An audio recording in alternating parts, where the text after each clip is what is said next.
It started with a note. That's all it was. A simple piece of paper that ended up changing everything. I didn't plan on leaving. In fact, I had no intention of doing anything drastic. But something happened that night that I couldn't ignore.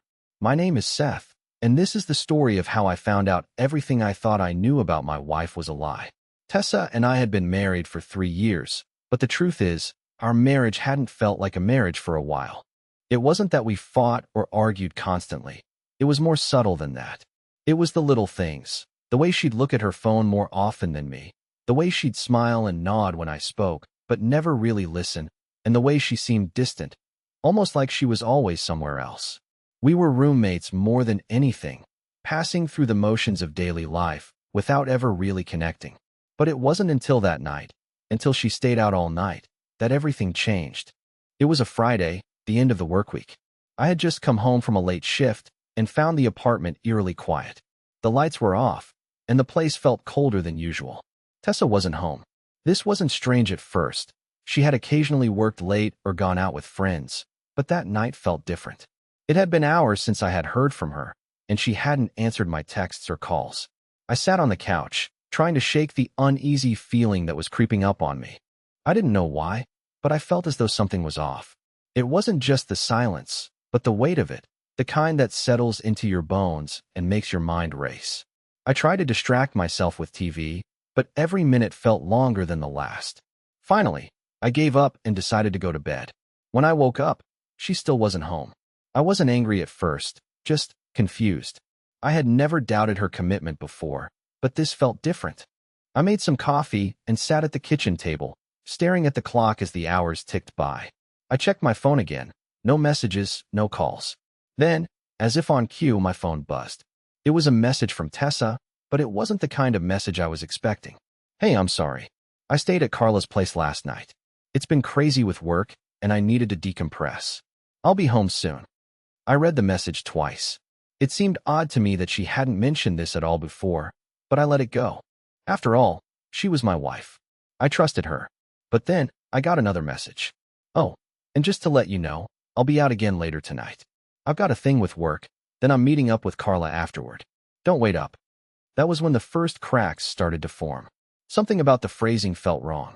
I couldn't quite put my finger on it, but I didn't like it. Why hadn't she told me about this earlier? Why hadn't she even mentioned it until now? I did my best to ignore it, to brush off the nagging feeling in my gut. But as the day wore on, I couldn't shake the sense that something was changing between us, something I hadn't noticed before. As night fell and Tessa still hadn't come home, I found myself pacing around the apartment, staring out the window. It was well past midnight. I couldn't understand why I felt so unsettled. I trusted her, didn't I? I tried to sleep, but sleep didn't come. Instead, I found myself thinking about her message again, don't wait up. It was too casual, too dismissive. At around 2 a.m., I did something I never thought I would. I decided to go out and look for her. I didn't have a plan, but the thought of sitting in that empty apartment any longer felt unbearable. I grabbed my coat, stepped outside, and into the night. I didn't know where I was going, just that I needed to see her. I drove around the city aimlessly, checking her usual spots, bars, cafes, the place where she liked to meet her friends. I drove around for over an hour, but she was nowhere to be found. The streets were quiet, too quiet, and I felt like I was chasing shadows. Just as I was about to give up, I noticed something I didn't expect. I saw her car. It was parked in front of a small, nondescript building. A building I hadn't seen her visit before. My heart skipped a beat, but I didn't think much about it. I parked my car a few blocks away, deciding to walk the rest of the way. The air was cold, and the city lights reflected off the wet pavement. I tried to stay as far away as possible while still keeping her car in my sight. It wasn't until I reached the corner of the block that I saw her. She was standing outside the building, laughing. Not the kind of laugh she gave me when we were joking around. It was a deep, full-throated laugh. The kind of laugh you give when you're genuinely enjoying yourself. It was a sound I hadn't heard in months. And then, as if on cue, he appeared. The man she was with. He wasn't anyone I recognized. Tall, dark-haired, dressed in a sharp suit. They greeted each other with a hug, and the way she embraced him made something inside me twist. It wasn't just a friendly hug, it was intimate. More than it should have been. I stood there for a moment, frozen, trying to make sense of what I was seeing. She smiled up at him, and I saw the way he looked at her, not with the distant look I had grown used to, but with something far more intense. Something that made my stomach turn. I couldn't watch anymore. I turned around and walked back to my car. I didn't know what to feel: anger, betrayal, confusion. It was all swirling inside me. But there was one thing I knew for sure: everything had changed. I drove home that night with a heavy heart, knowing I couldn't just pretend everything was fine anymore. The next morning, I left a note on the kitchen counter. "I'm leaving. Good luck with whatever this is." And I walked out. That was the last time I ever saw her. And from that moment on, my life was never the same. The hours after I left that note felt like they dragged on forever. I wasn't sure where I was going or even what I was doing, but I couldn't stay in that apartment. It felt like a prison now. The silence in the apartment was unbearable, like the walls themselves were closing in on me. I drove aimlessly around the city, not knowing where I was going, but not wanting to go back to that place, the place where I'd left everything behind. I kept thinking about that moment outside the building, the way she laughed with him, the way she looked at him. I couldn't shake it. It wasn't just a friend. I had seen that look before, in the early days of our relationship, when I was the one who made her smile like that. I ended up at a bar on the outskirts of town, a place I'd never been before. It was quiet, dimly lit, and the bartender didn't ask too many questions. I sat at the bar, nursing a drink I didn't really want, my mind racing. Why didn't I confront her? Why didn't I just ask her what was going on? But the truth is, I already knew. I'd seen the signs, and I had ignored them. Every late night, every unreturned message, every small thing that didn't quite add up. I had turned a blind eye to it all because I didn't want to believe it. I didn't want to believe that my wife, the woman I had shared my life with, could betray me like this. I stayed at the bar longer than I intended, just trying to clear my head. I thought maybe if I drank enough, I could forget for a little while. But the more I tried to push it away, the more I kept coming back to that moment, the way she smiled at him, the way they embraced. I couldn't shake the image. I pulled out my phone, my thumb hovering over the contact for Tessa. I had half a mind to text her, to tell her I knew what was going on, to demand an explanation. But I stopped myself. What would I say? How could I even begin to make sense of it? I set the phone down and stared into my glass. I wasn't sure how long I stayed there, but when I finally looked up, I saw a man walk into the bar. I didn't recognize him at first, but as he got closer, I realized he was the guy from the diner, the one with Tessa. My stomach turned. He walked in with an air of confidence, like he owned the place, and for a moment, I just watched him. He didn't notice me, thank God, but I couldn't look away. He sat at a table across the room, his eyes scanning the bar like he was looking for someone. I had no idea if he was expecting Tessa to show up, but I couldn't shake the feeling that this wasn't over. It was just beginning. I should have left, should have walked out the door and never looked back. But I couldn't. Something inside me told me I had to know more. I watched him, my hands gripping the edge of my seat, my pulse quickening. Why was he here? Did he know I was watching him? Was he looking for me? Or was he just here on his own? Minutes passed, and I watched him order a drink, glance around again, and then pull out his phone. That's when it hit me. Was he waiting for me to confront him? I stayed in my seat, pretending to focus on my drink, but my mind was racing. The guy, let's call him Derek, was sitting just a few tables away, sipping his drink casually. Every few moments, he'd glance up, scanning the room like he was waiting for someone. But I wasn't sure if he was looking for Tessa or for me. I didn't want to confront him. I didn't want to be that guy, the one who starts a scene in a bar. But every nerve in my body was telling me that I couldn't just sit there and do nothing. He was connected to her. He was the person who had broken the trust between us. And yet, here I was, just a few feet away from him, powerless to act. I tried to remind myself that he was just a man, just someone in a bar, but in that moment, it felt like he was everything. He was the living, breathing evidence of what was happening behind my back. It was like every part of me was screaming to walk over there, demand answers, ask him what he thought he was doing with my wife. But I stayed still. I watched Derek as he scrolled through his phone, seemingly oblivious to the fact that I was watching him. He laughed at something on his screen, and for a brief second, I felt a pang of jealousy, an irrational, gut-wrenching feeling that I couldn't control. It wasn't about the laugh, it wasn't about the phone. It was the fact that he had my life, my wife's attention, my trust, and I had nothing. And that's when it happened. I don't know if he noticed me staring or if something in the air shifted, but Derek suddenly looked up, his eyes meeting mine across the room. I froze. It was like time slowed down. There was a moment where neither of us moved, neither of us spoke, and for the first time, I felt the weight of the truth hit me all at once. He knew. He knew I knew. I didn't move. I couldn't. My body was rooted to the chair as he stood up and walked toward me, his steps purposeful, but not hurried. I could hear my heart beating in my chest, pounding like it was trying to escape. When he reached my table, he didn't sit down. Instead, he stood there, towering over me with a smirk that made my blood boil. He was so calm, so casual, as if this was all just some weird coincidence, some misunderstanding.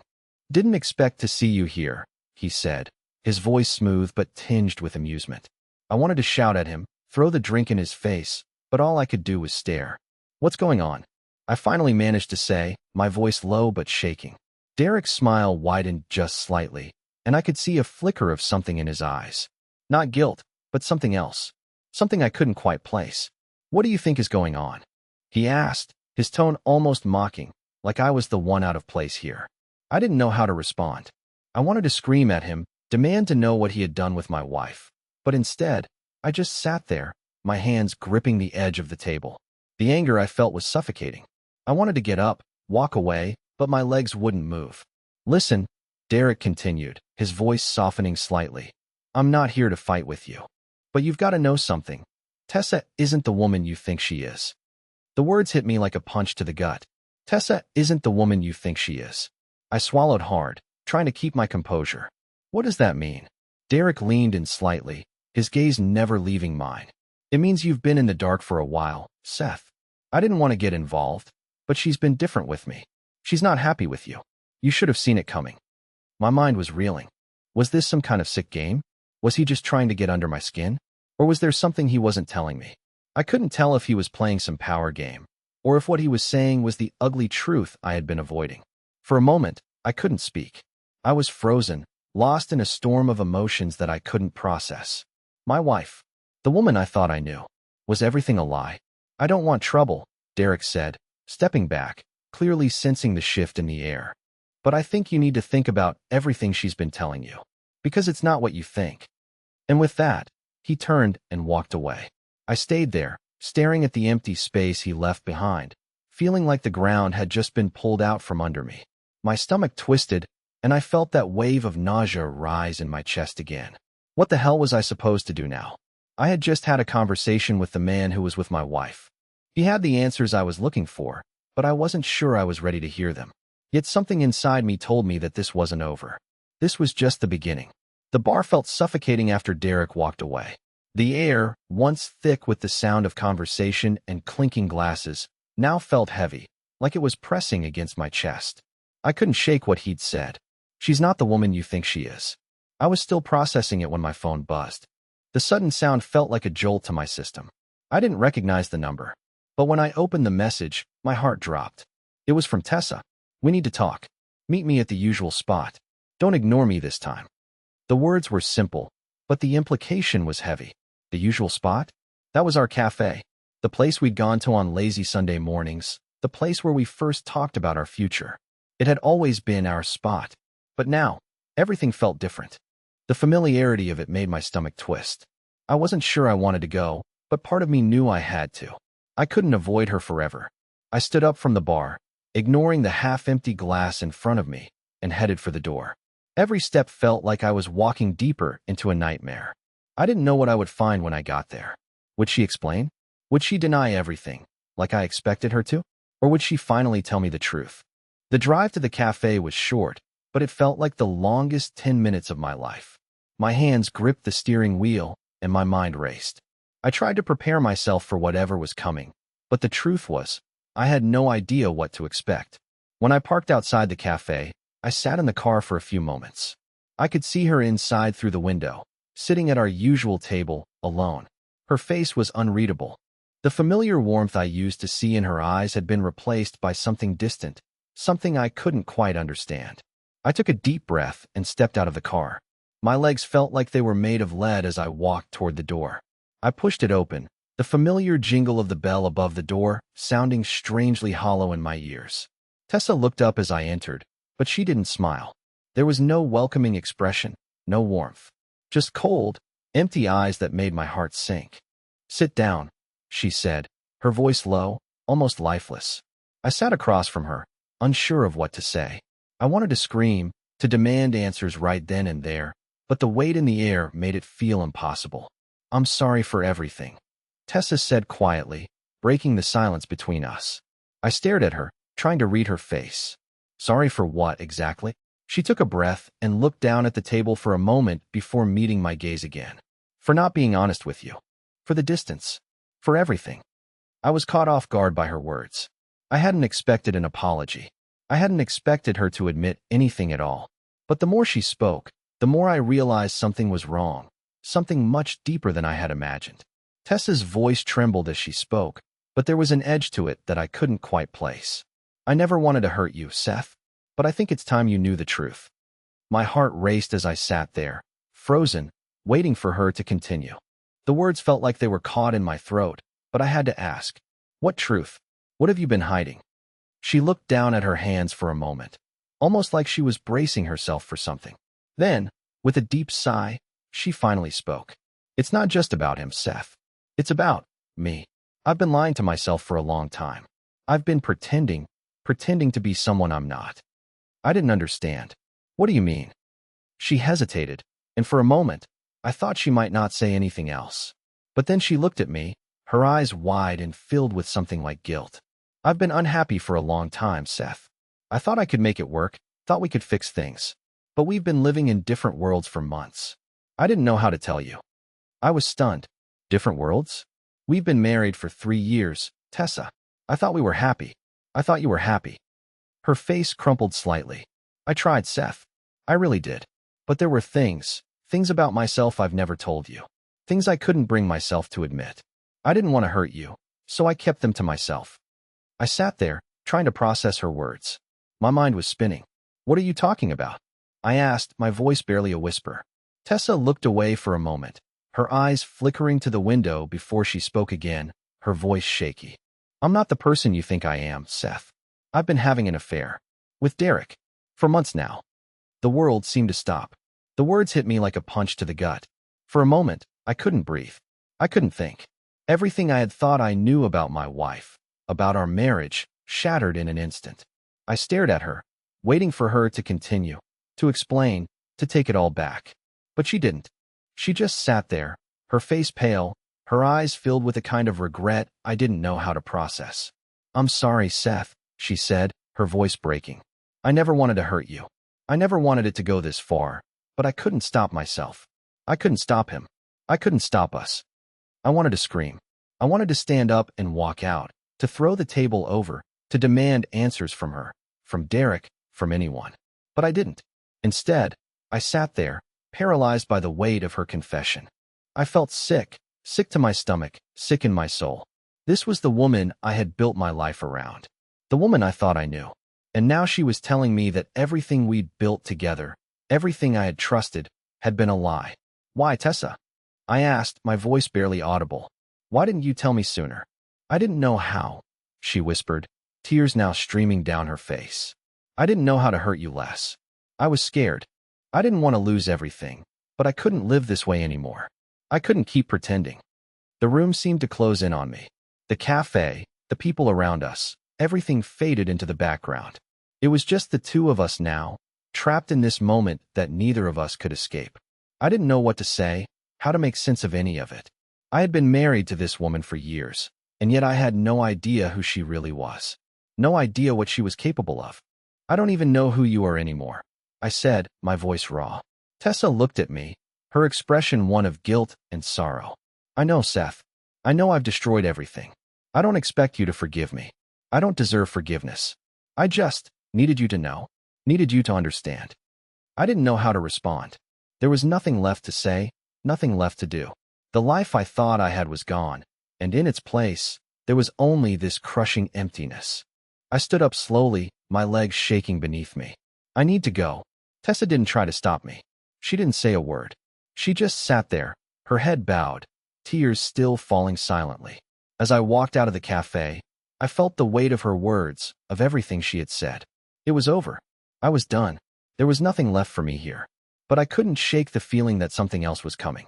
Something even darker. Something that would change everything I thought I knew about this mess. And I was going to find out what it was. I didn't go home after the cafe. I couldn't. There was nothing left for me there.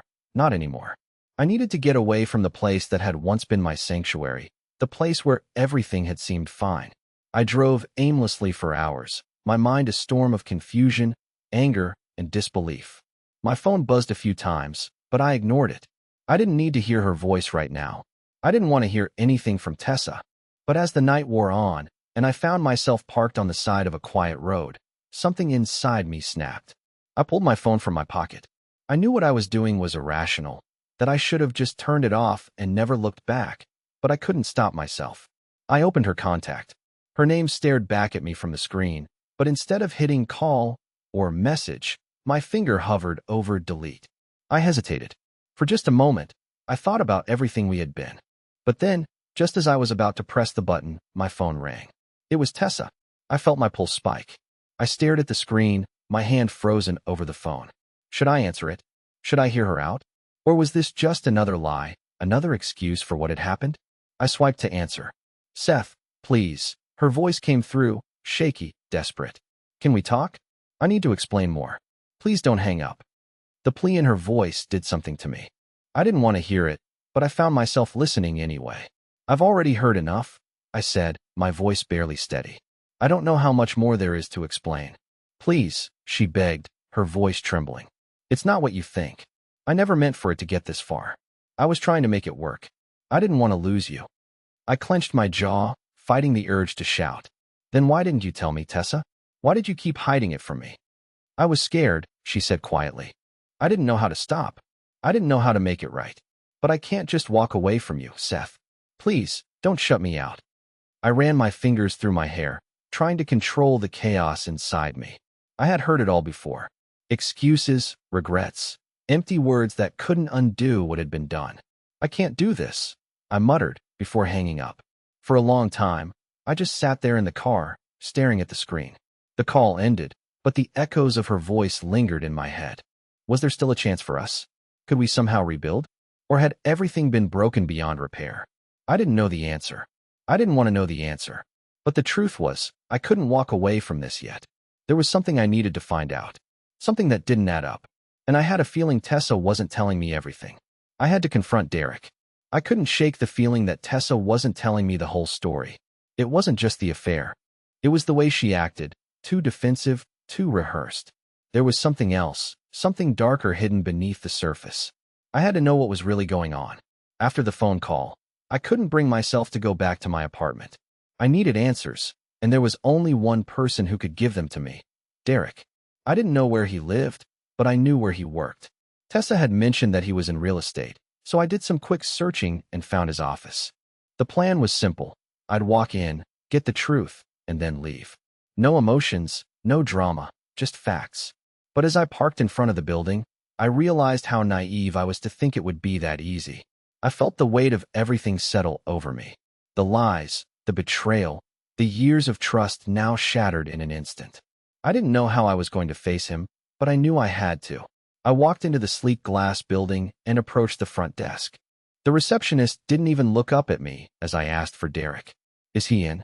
I asked, my voice flat, betraying none of the anger that was simmering inside me.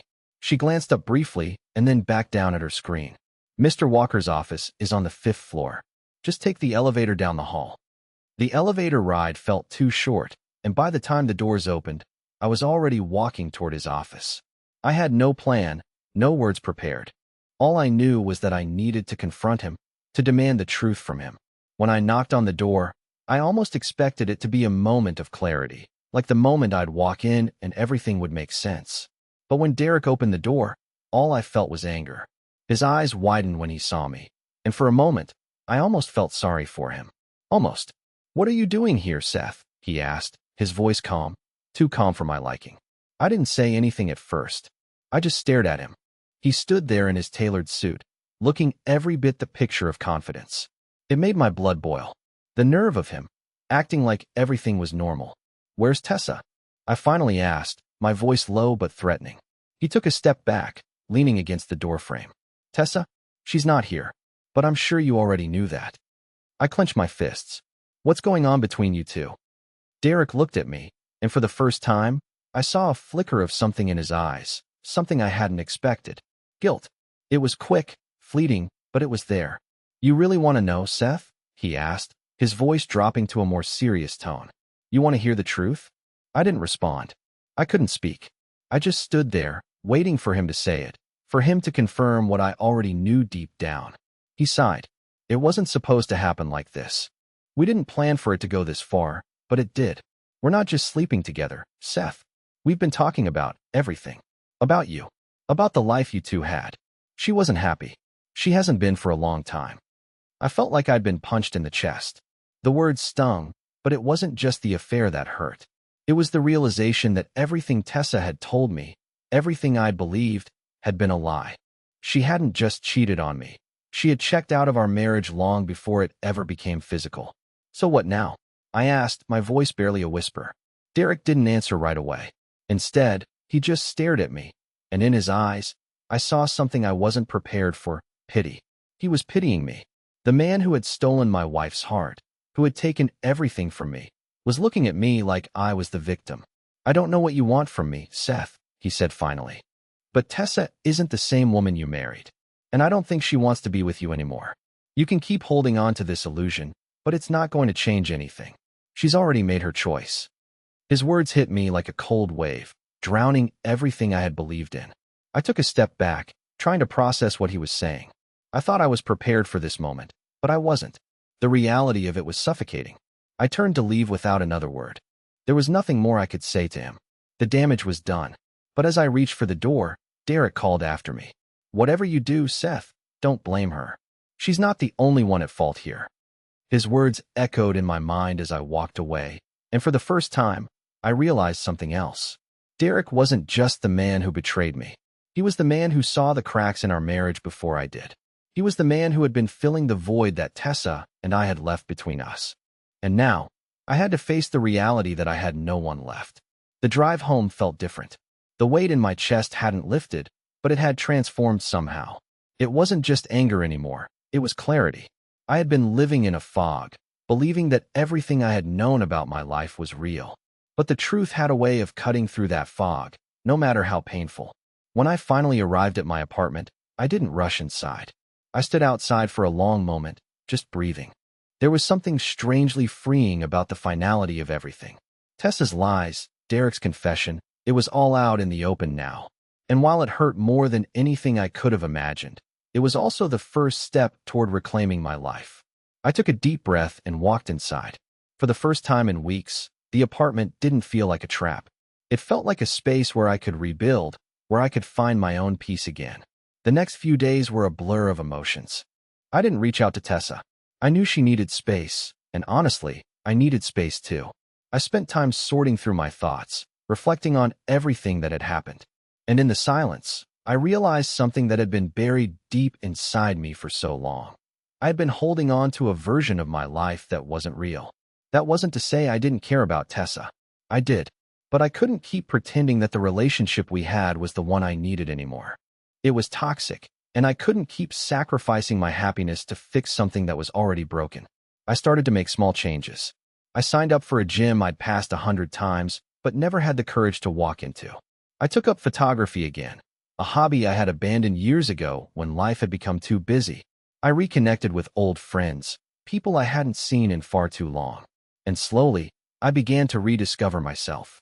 One afternoon, about a month after everything had fallen apart, I was sitting in the park, enjoying the sunshine and editing photos on my camera, when I received a message. It was from a friend I hadn't spoken to in ages. They had invited me to a small get-together. No expectations, just a few people, good food, and maybe a little distraction. It was exactly what I needed. I wasn't sure what the future held, but as I walked to that gathering, I realized something important. I wasn't defined by my past. I wasn't defined by Tessa or Derek or the lies they'd told me. I was more than that. And from that moment on, I was determined to rebuild my life on my own terms. For the first time in a long time, I was excited about the future. The pain wasn't gone, but I had learned that pain could be a catalyst for change. It could lead to something better, something I never thought possible. And so, as I stepped into that new chapter of my life, I realized that sometimes things fall apart so that something better can take their place. I was ready for whatever that something was. The road ahead was uncertain, but I was no longer afraid of it. This was just the beginning.